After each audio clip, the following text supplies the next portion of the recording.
आज हम सभी बल्कि पूरा भारतवर्ष, पूरा विश्व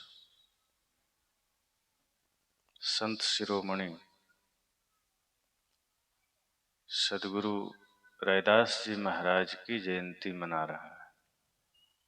पूरा भारत, पूरा विश्व ऐसे महानतम संत की पावन जयंती पर आप सबको, देशवासियों को, समस्त विश्व को हार्दिक शुभकामनाएं।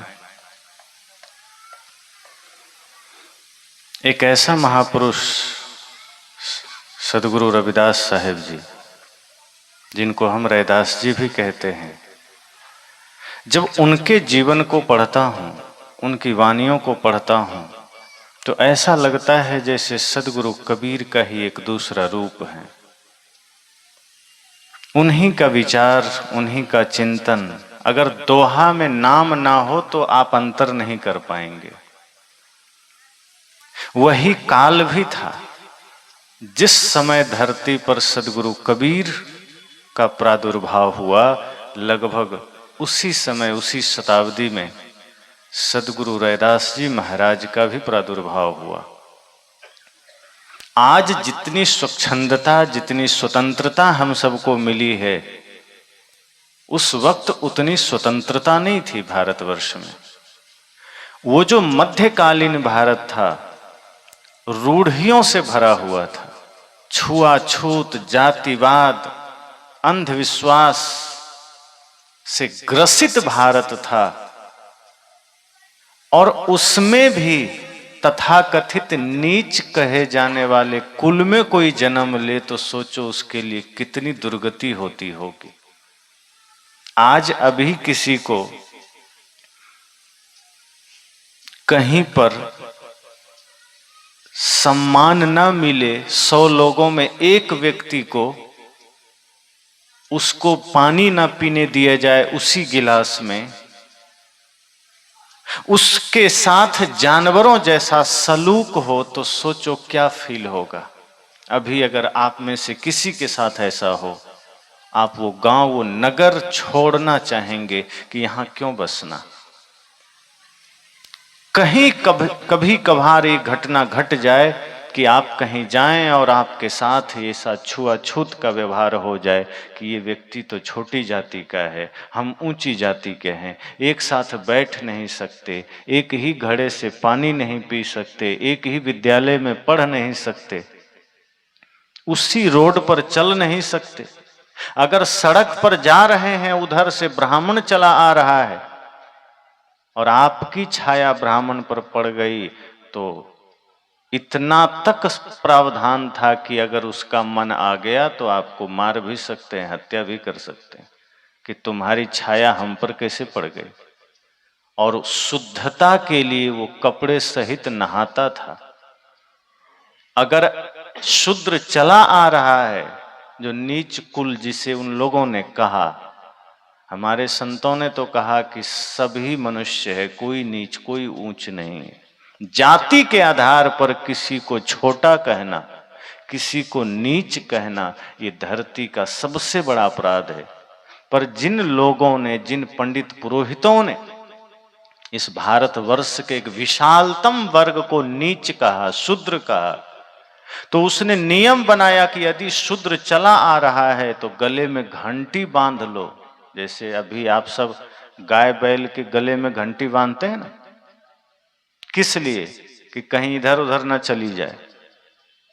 चरने गए, कोई चराने ले गए, गाय चरने गई है, बैल चरने गया है, तो घंटी है तो सुनाई देगा कि कहीं दूर तो नहीं चला गया। शूद्रों के गले में, शूद्रों मतलब हमारे आपके पूर्वजों के गले में दूसरा कोई नहीं था, आप ही हमारे पूर्वज थे। आपके और हमारे पूर्वजों के गले में घंटी बांधी जाती थी कि जब पंडित कहीं रास्ते में चला आवे तो उसे पता चल जाए कि शूद्र इधर से आ रहा है, और ताकि वो दूर से ही खड़ा होकर इशारा कर दे कि रास्ता बदल लो, तुम्हारी छाया भी ना पड़े। वो भारत, वो समय का माहौल सोचिए कैसा रहा होगा। जहां कुछ भी करने के लिए आदमी स्वतंत्र नहीं है। एक तरफ मुगलों का शासन है, ऐसे ही गुलामी है, दूसरी तरफ तथाकथित धर्म गुरुओं का, जालसाजों का इतना बड़ा जातिगत प्रहार है कि तुम छोटे हो, हम बड़े हैं, तुम बैठ नहीं सकते। भोजन करना है तो थाली में नहीं कर सकते, जमीन पर ही भोजन दे दिया जाता था। और पढ़ना तो है ही नहीं, पढ़ाई तो कर ही नहीं सकते। अगर वेद मंत्र सुन लिया शूद्रों ने तो जीभ काटने का प्रावधान था कि जीभ काट देनी है। आज और तब के भारत को जरा सोचिए, अगर वेद मंत्र पढ़ लिया तो जीभ काटने का अधिकार था, और कान में अगर आवाज चली गई तो कान में शीशा पिघलाकर डालने का भी प्रावधान था कि पंडित कान में शीशा पिघला के डाल देता था कि सुन नहीं सकता है तुम वेद मंत्र, पढ़ना तो छोड़ो, सुन नहीं सकते हो, विद्यालय के बगल से गुजर नहीं सकते हो।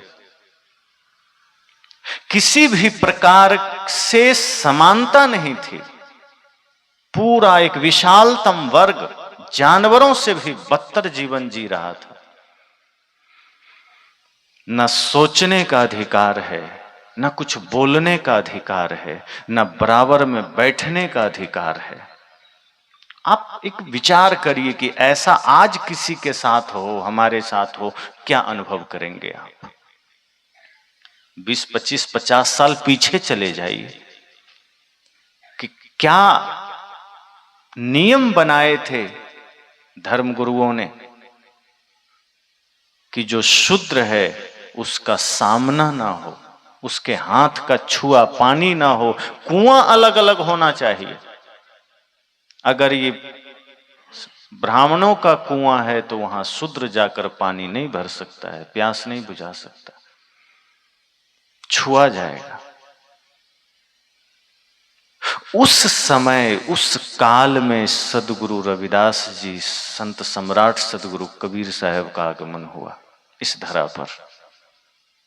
तो क्या हमारे आपके जैसा उनका जीवन रहा होगा? उनके साथ भी वही पीड़ा थी। सदगुरु कबीर के साथ भी, सदगुरु रविदास साहब के साथ भी वही समस्या थी। उन्हें भी पढ़ने का अधिकार नहीं था, उन्हें भी ऊंचा बैठने का अधिकार नहीं था। और जब धीरे धीरे वो बड़े होते हैं और उन परिस्थितियों को उन्होंने देखा तो हृदय पिघलने लगा कि ये कैसा समाज है जहां इंसानों के साथ जानवरों जैसा व्यवहार होता है, जहां इंसानों के साथ इतना बड़ा दुर्व्यवहार। अरे जन्म लेने में किसी की मर्जी थोड़े चलती है, कोई कहीं जन्म ले सकता है। जन्म कोई कहीं ले लिया, किसी समाज में ले लिया, उसको तुम जन्म से नीच किस आधार पर कह दिए? वो नीच कैसे हो गया?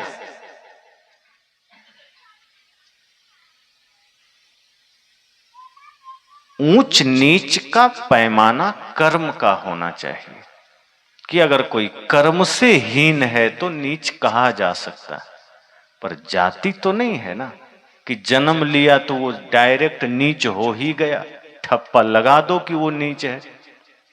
और कोई ऊंचे कुल में जन्म लिया, अब ये ऊंचा नीचा कुल भी तो उन्हीं पंडितों ने बनाया, किसी दूसरे ने थोड़े बनाया।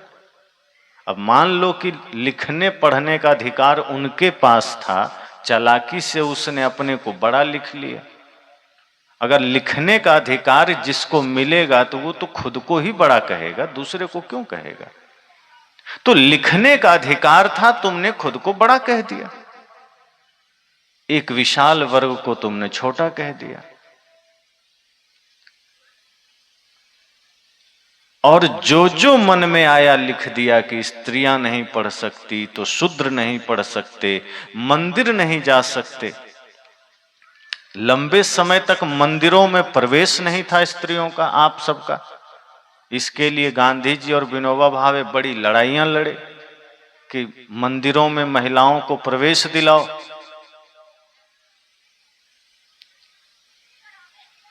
पर मैं सदगुरु कबीर तो कहते हैं कि उस मंदिर में जाना ही क्यों जो तुम्हें बांटता है, क्यों लड़ना मंदिर जाने के लिए। अब मंदिर में पंडित जाने नहीं दे रहे हैं तो जाने की जिद क्यों है वहां। जो मंदिर तुम्हें सदियों तक गुलामी में रखा है, जो मंदिर तुम्हें नीच कहा है, जो मंदिर तुम्हें शूद्र बनाया है, जो मंदिर तुम्हें आदमी नहीं समझता है, उस मंदिर में जाने की जिद क्यों है। सदगुरु कहते हैं घर को मंदिर बनाओ, तुम भी परमात्मा हो। उस काल में सदगुरु कबीर ने ये क्रांति की मसाल जलाई, सदगुरु रविदास साहब ने वो मसाल जलाई। वो काशी, वो बनारस पंडितों की भूमि, सोचो कि कितना सहना पड़ा होगा, कितनी यातनाएं दी होगी लोगों ने। सदगुरु कबीर के वचनों में जो आया है कि सत्य कहता हूं तो लोग मारते हैं, इसका अर्थ यह नहीं कि उन्होंने सिर्फ कहा है, इसका मतलब है कि उनको लोगों ने पीड़ित तो किया होगा। वो जब कहते होंगे कि शूद्र भी ब्राह्मण ही हो सकता है, क्योंकि सदगुरु कबीर कर्म के आधार पर किसी को ब्राह्मण कहते थे कि ब्रह्म जानाति इति ब्राह्मण, जो ब्रह्म को जानता है वो ब्राह्मण है।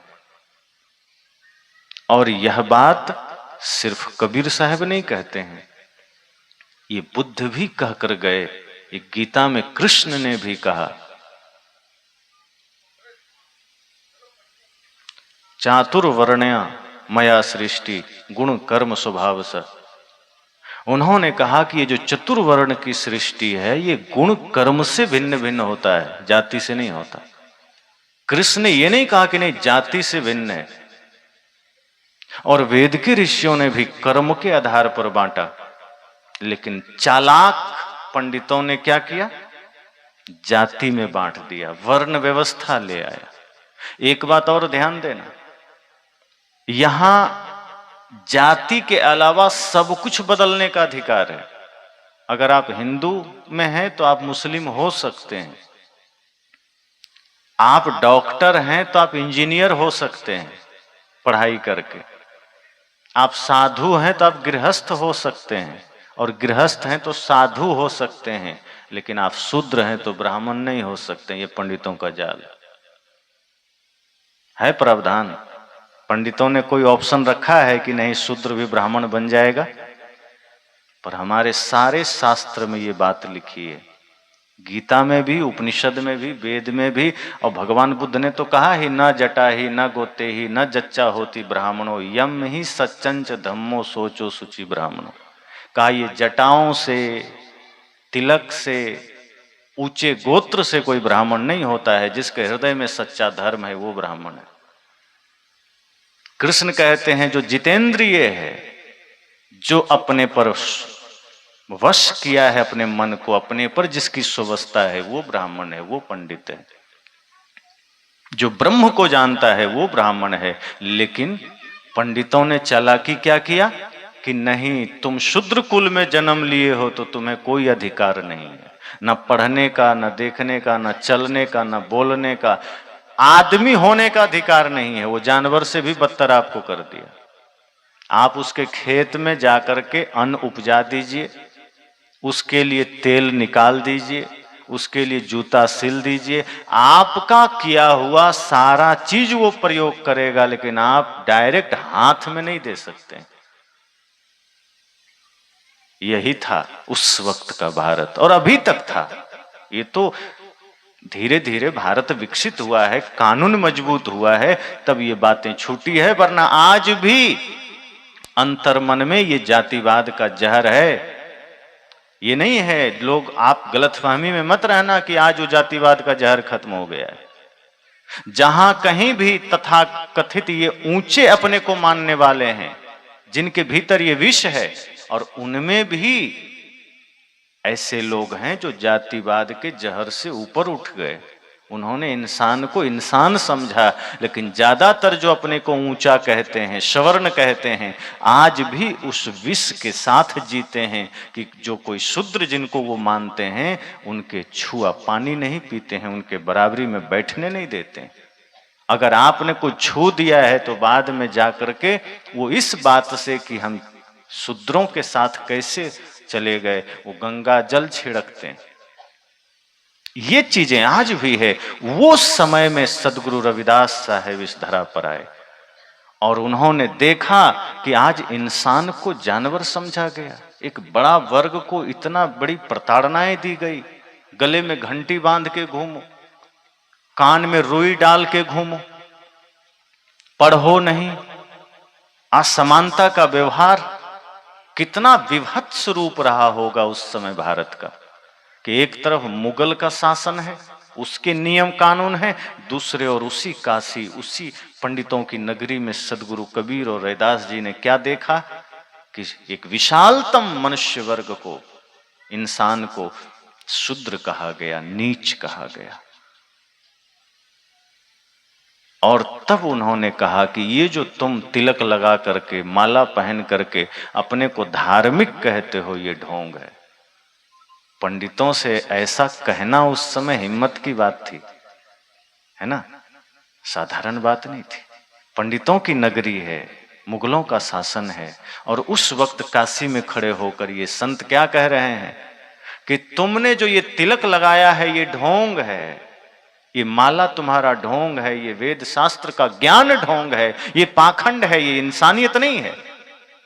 इंसानियत तब है, धार्मिक तुम तब हो जब सब में तुम उसी परमात्मा को देख सको। लेकिन नहीं, ब्रह्मा के मुख से, विराट भगवान के मुख से ब्राह्मण पैदा हुआ। ब्राह्मणो अस्य मुखम आसीत, यही तो कहा गया कि ब्राह्मण ब्रह्मा के, विराट भगवान के मुख से पैदा हुए।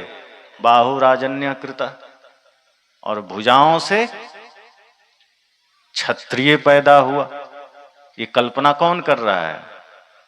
आप में से किसी ने नहीं किया है, उसी ने किया है।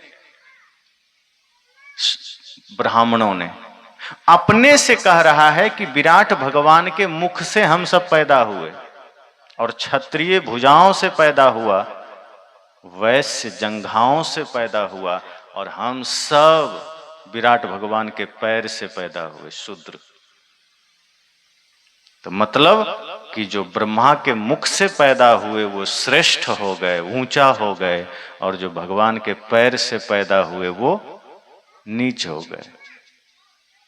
पर इसमें थोड़ा विचारने की बात है। पूजा सिर की होती है, मुख की होती है कि पैर की? तो पूजनीय कौन हुआ? पैर। अशूद्र अर्थात हम सब पैर से आए हैं उनके अनुसार, तो हम लोग न पूज्य हुए। और अगर इस बात को भी छोड़ दीजिए तो उसी शास्त्र में पंडितों ने क्या कहा कि भगवान के चरण से गंगा निकली है। जेहि चरणन से निकसी सुरसरी, शंकर जटा समाई, सोई चरण केवट धोई लीन्हा, तब हरि नाव चढ़ाई, भजु मन राम चरण सुखदाई। जिस चरण से गंगा निकली है, और उस गंगा की महिमा कितनी है कि दूर से 400 कोस दूर से गंगा देख लो या उसका नाम ले लो, निकट चले जाओ तो मुक्ति ही मुक्ति है, क्योंकि गंगा मुक्तिदायिनी है। तो चरण से गंगा निकली है, वो मुक्तिदायिनी है। उसी चरण से शूद्र निकला है, वो छूत कैसे हो गया भाई?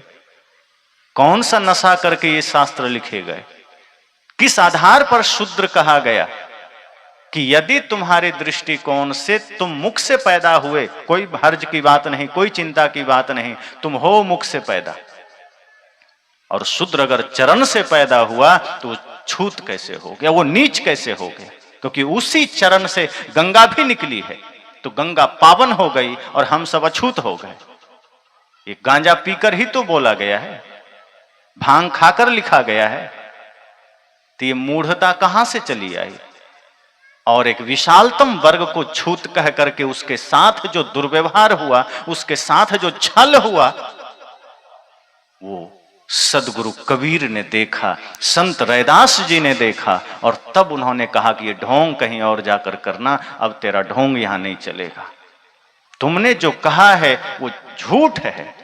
पहली बात तो कोई मुख से पैदा नहीं होता है, ये ब्रह्मा का मुख है कि प्रजनन द्वार है, ये कौन सी ना समझी। और अगर तब तुम मुख से पैदा हुए तो वो फैक्ट्री अब बंद क्यों हो गए? अब भी तुम मुख से ही पैदा हो ना।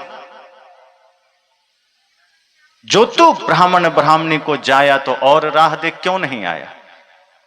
अगर तुम सच में अभी कहते हो हम ब्राह्मण की संतान है, हम उच्च वर्ग के हैं, तो अभी भी तुम्हें दूसरे द्वार से आना चाहिए।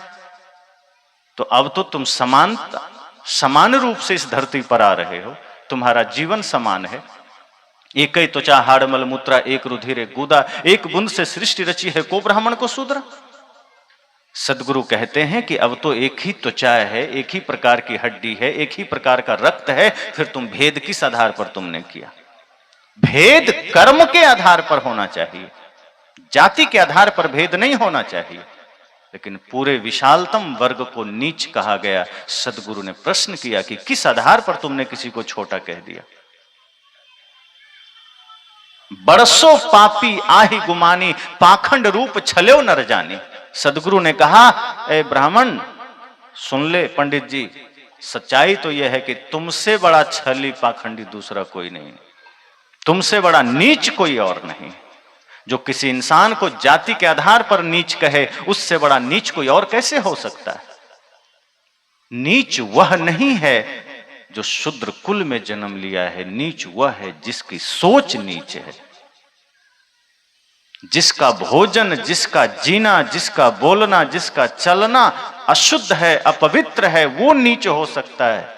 जो गलत कर्म करता है वो नीच हो सकता है, और उसके लिए प्रावधान है कि वो चाह ले तो वो ऊंच भी हो सकता है।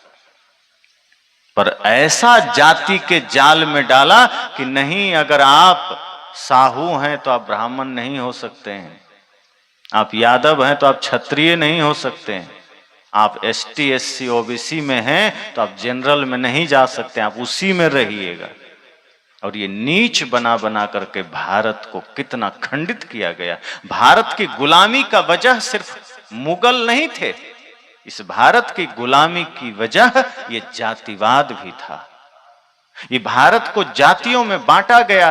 भारत जब जाति में बटा, भारत जब वर्ण में बटा, एक विशालतम वर्ग को शूद्र और नीच कहा गया, तब भारत गुलामी की ओर बढ़ा।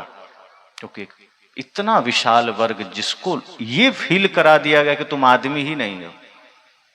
अपने पूर्वजों के बारे में आप सबसे ज्यादा हम तो नहीं जानते होंगे, जो बड़े लोग बैठे हैं उम्र दराज, आप अपने बचपना को याद करिए और अपने दादा की बात याद करिए कि उस समय क्या स्थिति थी इस भारतवर्ष की, किस तरह से जीवन जीना पड़ता था, नजर झुका के चलना पड़ता था, बच के चलना पड़ता था, कहीं कथा सत्संग हुआ बैठ नहीं सकते हैं। उन प्रताड़ित लोगों के साथ अन्य न जाने कितने लोग प्रताड़ित होते रहे, उनके पूर्वज के साथ साथ उनकी आने वाली पीढ़ियां प्रताड़ित होती रही। और उसी स्थिति को देखा सदगुरु रैदास जी ने कहा कि क्या हो रहा है इंसान को, ये इंसान अब शक्ल से इंसान रह गया, भीतर से इतना हैवान कोई कैसे हो सकता है, कोई इंसान का ही इतना दुश्मन कैसे हो सकता है, इंसानियत कहां चली गई, ये जानवर वाला गुण कैसे आ गया। अरे बनना है तो इंसान बनो, बनना है तो आदमी बनो, ये क्या तुम धार्मिक चोला ओढ़े किसी को नीच, किसी को अपवित्र कह करके उसके साथ दुर्व्यवहार कर रहे हो। तो झेला उन्होंने, सहा, उनके साथ भी हुआ होगा। अब कबीर साहब जी के बारे में तो हम लोग सुनते ही हैं कि धर्म गुरुओं ने मना कर दिया कि हम माला दीक्षा नहीं देंगे, हम गुरुकुल में पढ़ने नहीं देंगे, है ना।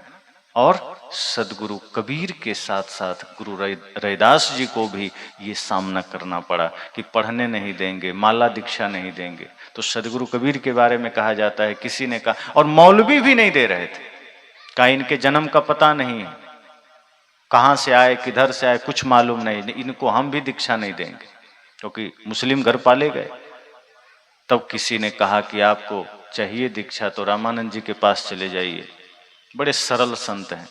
और फिर किसी तरह सीढ़ी उढ़ी में लेटने की घटना आती है कि अंधेरे में चले गए, सीढ़ी पर बाल स्वरूप में लेट गए और रामानंद जी का पैर पड़ा। अंधेरे में आते थे स्नान करने गंगा और राम राम कहा। सदगुरु कबीर को लगा मिल गया मंत्र राम का, और जीवन भर उन्होंने फिर राम को छोड़ा नहीं। इसलिए बीजक में भी राम राम उन्होंने कहा, बस अर्थ उन्होंने दूसरा दिया कि रामानंद जिस राम की बात करते थे, सदगुरु कबीर ने उस राम की बात नहीं की, अपना राम का अर्थ ही दूसरा दे दिया कि हृदय बसे ते ही राम न जाना। हृदय निवासी राम की बात सदगुरु कबीर करने लगे।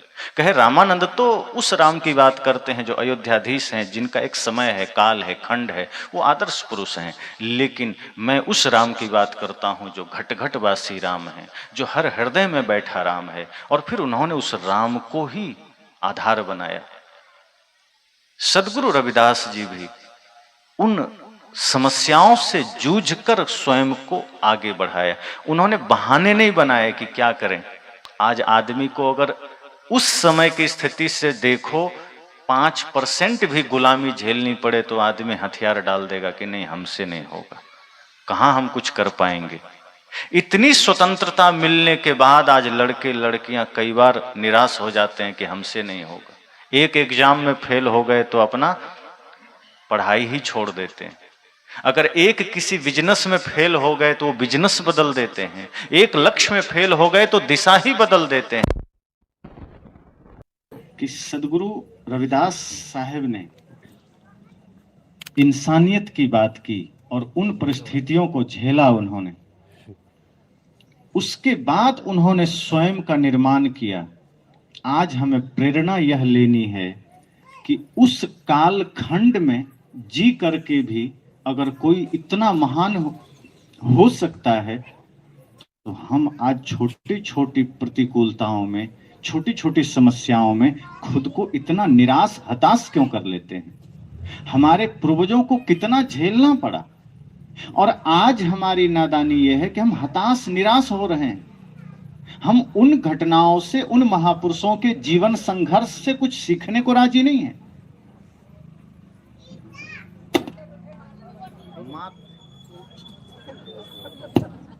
माथे तिलक हाथ जप माला, जग ठगने को स्वांग बनाया, मार्ग छाड़ी कुमारग उनके, सांची प्रीत बिन राम न पाया। ये गुरु रविदास की वाणी कि माथे में तुमने तिलक लगाया, हाथ में जप माला लिया, किसके लिए? जगत को ठगने के लिए कि मैं धार्मिक हूं। तुम धार्मिक कैसे हो गया जब हृदय में सच्चा राम के प्रति प्रीति नहीं है, निस्वार्थ प्रीति नहीं है, निष्काम भक्ति नहीं है। तो ये तो मार्ग छाड़ी कुमार्ग हो गया ना। ये तो धर्म का मार्ग छोड़ना हो गया, ये तो सत्य का मार्ग छोड़ना हो गया। और आज हमारी समस्या क्या है? जन्मदिन हो जाए, श्राद्ध हो जाए, विवाह हो जाए, कोई भी उत्सव हो जाए, हम जाति के पंडित को बुलाते हैं, कर्म के पंडित को नहीं बुलाते हैं। संकल्प लीजिए, पंडित वह है जो अपने जीवन में सत्य को धारण किया है, जिसने अपने मन पर, अपने इंद्रियों पर अनुशासन किया है, उसे पंडित कहते हैं, उसे ब्राह्मण कहते हैं। ब्रह्म जानती ब्राह्मण मैंने कहा। जो ब्रह्म को जानता है, आप अपने जीवन में उनसे जुड़िए। कोई कार्य हो, कोई कर्म हो, आप उन्हें बुलाइए। सत्संग, कथा, ध्यान, श्राद्ध, विवाह आप उनसे कराइए, ताकि आपके जीवन में भी ब्रह्म की ज्योति आ सके, आपके जीवन में भी प्रकाश आ सके और उनसे हमें प्रेरणा मिल सके कि ये माला सिर्फ हाथ के लिए नहीं है, ये तिलक सिर्फ माथे के लिए नहीं है, ये तिलक हमारे आचरण का प्रतीक बन सके। अगर कोई हमारे माथे पर तिलक देखे तो ये ना कहे कि एक नंबर का ढोंगी आदमी, अगर तिलक देखे तो वो तिलक के पीछे हमारा जो जीवन चरित्र है देख करके नतमस्तक हो जाए कि नहीं, ये व्यक्ति झुकने योग्य है। अगर हाथ में माला देखे तो मात्र माला ना देखे। कि एक नेताजी का इंटरव्यू में देख रहा था, पत्रकार ने कहा हाथ में माला क्यों है, तो कहा धोखा देने के लिए। कहा सही बोल रहा हूं, ईमानदारी की बात है। उन्होंने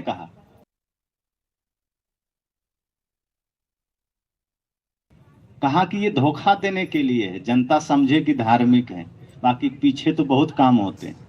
हमेशा ये हाथ चलता रहता है धोखा देने के लिए। पत्रकार ने कहा आप एकदम सच्चाई बोल रहे हैं, क्या बोलना पड़ेगा, हम पीछे करते ही गलत हैं, सामने से दिखाते हैं। रैदास जी की वाणी सच हो गई, माथे तिलक हाथ जप माला। माथे में तिलक है, हाथ में राम राम राम राम चल रहा है, भीतर रावण रावण चल रहा है, बाहर राम राम चल रहा है।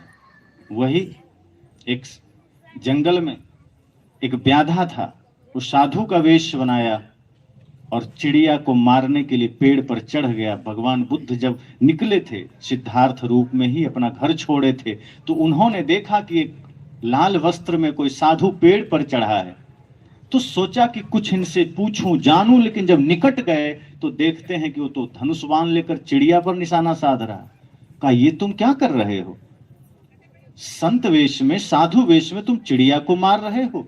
तो उसने क्या कहा कि मैं आम वेश में आता हूं, अन्य वेश में आता हूं तो चिड़िया भाग जाती है, लेकिन इस वेश में आता हूं तो चिड़िया नहीं भागती है। बुद्ध ने कहा कि फिर तो और ये पाप कर्म है कि चिड़िया को भी पता है कि इस वेश में कोई होगा वो मुझे मारेगा नहीं, इस वेश में होगा वो मुझे क्षति नहीं पहुंचाएगा, और तुम ये बाहर से इस वेश को पहनकर मार रहे हो, ये तो और बड़ा अपराध है। और उन्होंने रोका। आज वही हो रहा है। इस वेश का सम्मान पूरा विश्व करता है, माला का सम्मान करता है, तिलक का सम्मान करता है, लेकिन रैदास जी ने कहा कि नहीं, माथे तिलक हाथ जप माला जग ठगने का स्वांग बनाया। ये जगत को ठगने का स्वांग है ये, और कुछ नहीं है। क्योंकि तुमने मार्ग छोड़ी कुमार्ग उनके, साहब कहते हैं रैदास जी कि तुमने मार्ग को छोड़ा है। मार्ग क्या है?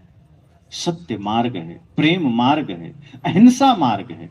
ये हिंसा मार्ग नहीं है, छल कपट मार्ग नहीं है, छुआछूत मार्ग नहीं है। इंसान को इंसान से बांटना ये मार्ग है क्या? ये कुमार्ग है, ये गंदगी का रास्ता है। किसी कोई स्त्री है इसलिए उसको नीच कह दिया, कोई शूद्र है उसको नीच कह दिया। स्त्रियों को पढ़ने का, आपको पढ़ने का अधिकार नहीं, मंदिर जाने का अधिकार नहीं, और इस गद्दी पर तो आने का बिल्कुल अधिकार नहीं। आज भी शंकराचार्य बोलते हैं, सुनना, चारों शंकराचार्य जो भारतवर्ष के सबसे बड़े धर्माचार्य हैं, वे कहते हैं शूद्र साधु नहीं बन सकता है।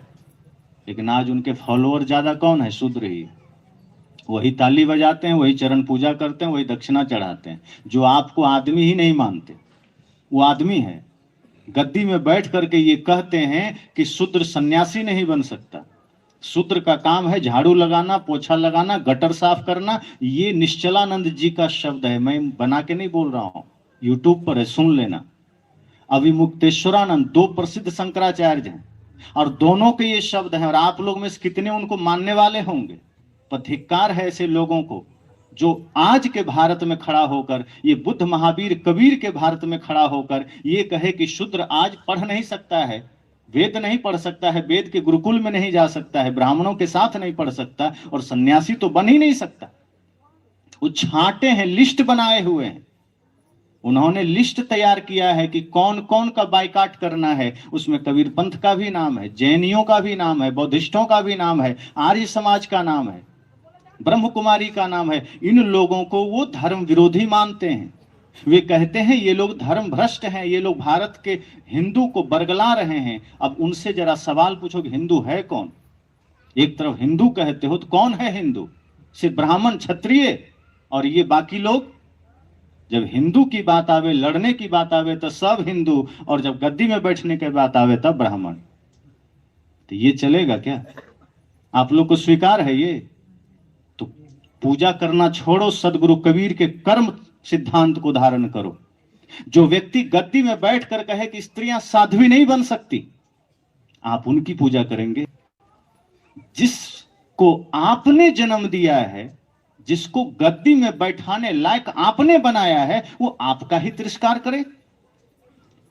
तो सदगुरु कबीर को हम मानेंगे, जिन्होंने स्त्रियों को पुरुषों से भी ऊंचा स्थान दिया, जिन्होंने कहा कि नहीं, नारी जगत जननी है। वो एक आम इंसान से लेकर के एक सन्यासी को भी जन्म देती है, वो जगत की जननी है। और उनका अधिकार स्वयं पहले है कि वो ज्ञान की देवी हैं, वही ज्ञान दे सकती है। इस मामले में इसीलिए मैं वेद काल का याद करता हूं। उस समय के ऋषि उदार थे, इसलिए उन्होंने एक वेद ज्ञान की देवी सरस्वती को बनाया, किसी पुरुष को नहीं बनाया। उन्होंने धन की देवी लक्ष्मी को बनाया, किसी पुरुष को नहीं बनाया। शक्ति की देवी पार्वती सती को बनाया, दुर्गा को बनाया, किसी पुरुष को नहीं बनाया। वो उदार थे। और वेद के कई मंत्र आपने लिखे हैं, आपके पूर्वजों ने, माताओं ने लिखे हैं, कई ऋचाएं स्त्रियों के लिखे हैं। और किस आधार पर ये शंकराचार्य कहते हैं कि स्त्रियां वेद पढ़ नहीं सकती? अरे लिख सकती हैं तो पढ़ क्यों नहीं सकती? जिस किताब को आप लिखे हो आप ही नहीं पढ़ सकती, तुम कौन होते हो तय करने वाले? किसने अधिकार दिया कि माताएं वेद नहीं पढ़ सकती? भाई ये अपने मन से गुरु बन बैठे। सदगुरु कहते नहीं, ऐसे पाखंडियों का बहिष्कार करना जरूरी है। सच्चे ज्ञान का संवाहक बनिए, सच्चे ज्ञान का संवाहक बनिएगा तो जीवन आनंद से बीतेगा। वरना ये लोग व्यास गद्दी तो छोड़ो, एक सामान्य जीवन भी जीने पर आपको रोक लगा देगा। उनका कहना है कि जो शूद्र है वो आज भी उसका काम है खेत में फसल उपजाना, शूद्र का काम है शौचालय साफ करना, शूद्र का काम है सड़क में झाड़ू लगाना। ये कौन कह सकता है? जो खुद शूद्र होगा। शूद्र का मतलब है जिसका विचार नीच हो, जिसका विचार ऊंच है, वो सब ब्राह्मण है। ये गीता का भी वचन है। गीता भी यही कहती है कि जिसके विचार पवित्र हैं, ऊंचे हैं, वो सब ब्राह्मण है। और जो ब्राह्मण कुल का होकर के इस तरह की बात करता है वो नीच है। और आप शास्त्रों में देखिए, राम जी जंगल जाते हैं, निषाद जी से मिलते हैं, कोई दिक्कत है? निषाद राज को आज केवट समाज जिनको हम कहते हैं, उनको आज लोगों ने नीच कहा, पर राम जी को कोई एलर्जी नहीं है। वो भरत जैसा कहते हैं कि निषाद मुझे भरत जैसे लगते हैं। माता शबरी के द्वार पर जाते हैं, जिनको भीलनी, राम जी को कोई दिक्कत नहीं है। वाल्मीकि के पास जाते हैं, वनवासियों में उनका रहन सहन होता है। तो सब आज के हिसाब से SC में रखा जाएगा, जिस जाति की शबरी को माना गया है, लेकिन राम के द्वार पर हैं। और रावण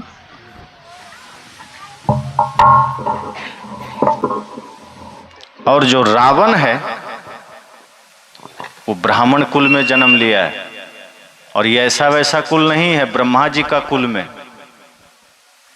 और ब्रह्मा के कुल में जन्म लेकर कर्म नीच हो गया तो वो रावण नीच हो गया, ब्राह्मण रह गया। और नीच ही नहीं हुआ, राक्षस हो गया। आवाज थोड़ा ठीक कर दीजिए। तो रावण नीच हो गया।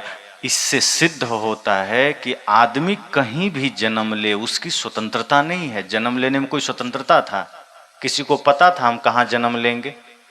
अब अंबानी घर में कोई बच्चा जन्म लेगा तो जन्म लेते ही अरबपति खरबपति होगा।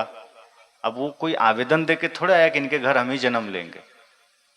बाहर नौकरी किसी को करना हो तो इंटरव्यू देना पड़ता है जन्म लेने में। अब पीछे किसी जन्म में वो बेचारा फुटपाथ पर जन्म लिया होगा, मर के, हो सकता है अंबानी घर में जन्म ले लिया, तो जन्म लेते ही अरबपति खरबपति हो गया। और कोई पिछले जन्म में राजा रहा हो और इस जन्म में कहीं झुग्गी झोपड़ी में जन्म ले लिया तो जन्म लेते ही गरीब हो गया। तो जन्म किसी के हाथ में नहीं है, वो कहीं भी जन्म ले सकता है। लेकिन जन्म के आधार पर किसी को नीच कह देना, ये नीचता का काम है। जन्म लेकर जिन्होंने अपने कर्म से अपने आप को महान बनाया, जिन्होंने अपने कर्म के द्वारा स्वयं को स्थापित किया, महानता उनकी है, विशालता उनकी है।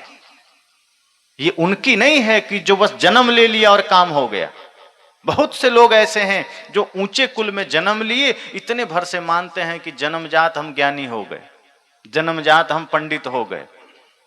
नहीं, मैंने कल कहा था ना कि अगर सनातन धर्म की बात हो रही है तो वो सनातनी है जो अपने जीवन में सत्य, हिंसा, प्रेम, करुणा को धारण करता है। इसी तरह कोई ब्राह्मण कुल में जन्म लेने मात्र से ब्राह्मण नहीं हो जाता, बल्कि उसे भी ब्रह्म जैसी चर्या जीवन में उतार के दिखाना पड़ेगा, तब वो ब्राह्मण हो सकता है।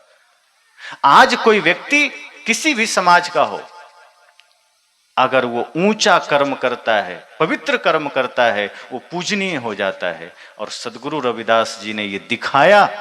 उन्होंने कहा कि व्यक्ति जाति से पूज्य नहीं होता है, व्यक्ति करुणा और प्रेम से पूज्य होता है। और उनकी करुणा ने यह साबित किया, क्योंकि क्षत्रिय कुल की रानी मीरा को भी उनके चरणों में जाके झुकना पड़ा, क्योंकि उस वक्त गुरु रविदास जी की करुणा, प्रेम, भक्ति और ज्ञान इतना ऊंचा था कि कोई पंडित भी उनके तुलना में नहीं था। तो मीरा ने उन्हें गुरु चुना, किसी पंडित को नहीं चुना कि हाँ ये ऊंची जाति का है तो हमने इसको चुन लिया। नहीं, उन्होंने कहा नहीं, हमें तो वो चाहिए जो कोई सदगुरु दे सकता है। पंडित तो शास्त्र की बात बता देगा, पंडित वेद पुराण की बात बता देगा, रट्टू बात कुछ रट लिया बता देगा, सुग्गा की तरह।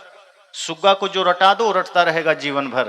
पर अनुभव की बात, ज्ञान की बात, प्रेम की बात, करुणा की बात, ये कोई पंडित नहीं बता सकता है, ये कोई संत बता सकता है। और वही थे गुरु रविदास जी। तो उनसे मीरा ने सीखा जाना और उनको गुरु बनाया। तो आज उनकी जयंती है।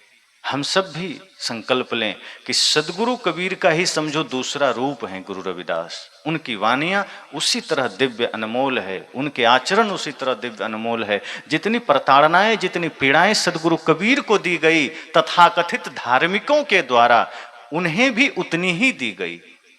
और उस वक्त उन्होंने जो बातें कही है वो बिल्कुल अडिग थे, डरे नहीं, घबराए नहीं।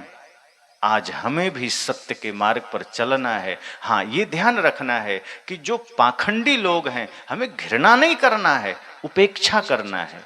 हम लोग क्या करते हैं कि अगर कोई गलत है तो हम घृणा करने लगते हैं। तो घृणा से क्या होता है, हमारा मन घृणित होता है। सदगुरु कबीर ने या रैदास जी ने ये नहीं कहा कि पापी से घृणा करो।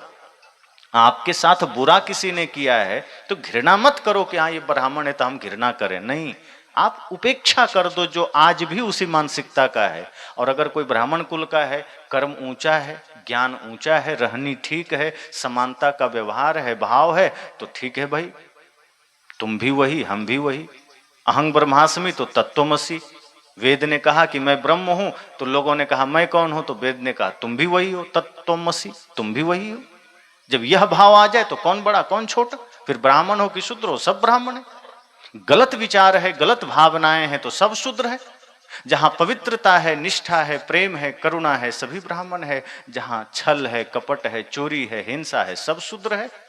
तो शूद्र और ब्राह्मण की व्याख्या ये नहीं है कि कोई ऊंचे कुल में जन्म लिया या नीचे कुल में जन्म लिया। शूद्र और ब्राह्मण की व्याख्या ये है कि जिसके हृदय में प्रेम है, करुणा है, जिसके हृदय में दया है, वो ब्राह्मण है। जिसके हृदय में छल है, कपट है, घृणा है, क्रोध है, वो सब शूद्र है।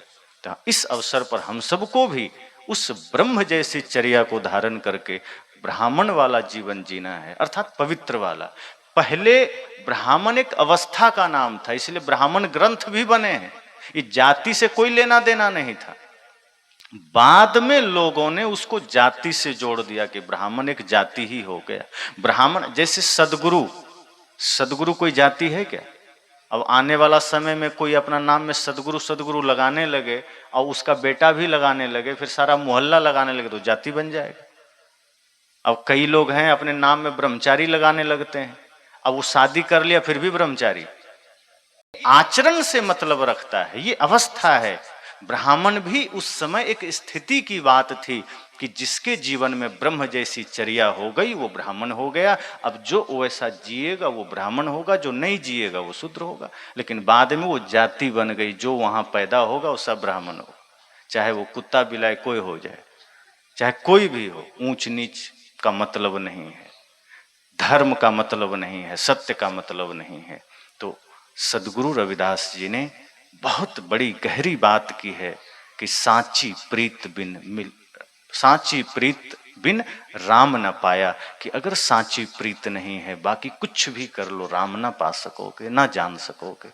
तो नर हो नारी हो दोनों अपने अपने अस्तित्व को समझें कि हमें ये जीवन ये छोटे छोटे व्यवहार के लिए बस नहीं मिला है, ये तो शरीर की जरूरतें हैं जिसे हमें पूरा करना है, लेकिन असली जीवन मिला है सत्य को जानने के लिए, अपनी चेतना को समझने के लिए।